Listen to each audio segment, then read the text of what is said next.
Жер ülkени кум төркөнүнөн кийинки экинчи орунда турган баалуу металл чыгуучу жай. Тажикстанда афган качкындарына лагерь курула баштады. Филиппинде сел жүрүп жаткан учурда белине чейин сууда калганына карабай компьютердик оюндарды уланткан.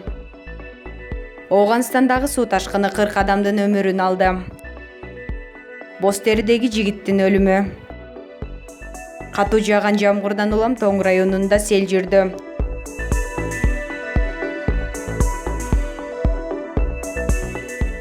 Таластагы алтын кең 2021 март айынан тарта иштелип баштаган. Анын салтанаттуу ачылышына президент Садыр Жапаров менен Россиянын лидери Владимир Путин видеоконференция форматында катышкан. Аталган кендеги алтындын запасы 90 тоннаны, ал эми күмүш 25 тоннаны түзөт. Жер ülкенин иштетүү укугу Россиялык Альянс алтын компаниясына таандык. Бүгүнкү күндө шахтада 1000ге жакын адам иштесе, анын 95%дан ашыгы кыргыздар. Кенде жаратылышты коргоонун бардык эрежелерине жана стандарттарына жооп берген алдыңкы технологиялар жана жабдуулар пайдаланылат. Компания Бакубат Талас жыргалчылык фондун каржылайт. Ал аркылуу Талас областындагы социалдык долбоорлорду, жолдорду, мектептерди, бала бакчаларды куруу, суу чарба тармактары, чакан жана орто бизнес ишканаларды насыялоо жана ишке ашырууга каражат бөлүнөт.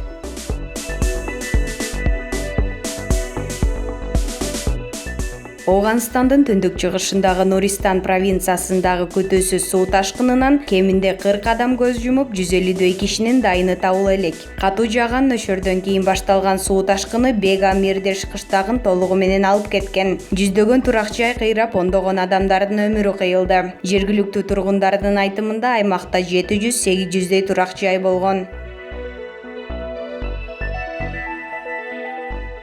Тажикстандын Пянж аймагында Афганистандан качкан жарандар үчүн лагерь курула башталды. Бул тууралуу Жайхун районунун акими билдирди. Акимдин айтымында качкындарга шаарча куруу үчүн 2000 гектар жер бөлүндү. Лагерди курууга акча мамлекеттик бюджеттен жана башка каржы булактардан алынат. Ошондой эле афгандыктардын тамак ашы менен башка буюм тайымы сакталып туруш үчүн кампалар дагы курулат, деди ал. Буга чейин Тажикстан Афганистандан 100 000 качкынды кабыл алууга даяр экендигин айткан. Ошондой эле зарылдык болсо андан дагы көп кишини киргизүүгө мүмкүндүк бар экендигин кошумчалаган. Эске салсак, Афганистандан НАТО күчтөрү акырындык менен чыгып келип жатат. Мындан улам бир катар өлкөлөрдө ишине тыюу салынган террордук уюм деп эсептелген Талибан өкмөттүк күчтөр менен тирешүүдө. Бүгүн 30 июль күнү таңкы саат 05:00 чамасында Ысык Көл облусунун Тоң районунун аймактарында катуу жааган жамгырдан улам сел жүрдү. Бул тууралуу аймактык кабарчы билдирди. Маалыматка караганда, Кескенбел участогундагы жолду, Каратала жана Шорбулак айылдарынын ортосундагы жолду, Оттук айылынын жолун, Каратала жана Аколоң айылдарын сел каптап, жолдорго кум шагыл толуп калган. Оттук айылында турак үйлөрдүн короолорун жана унаа жолдорду сел суулары каптады. Жабыркагандар катталган эмес.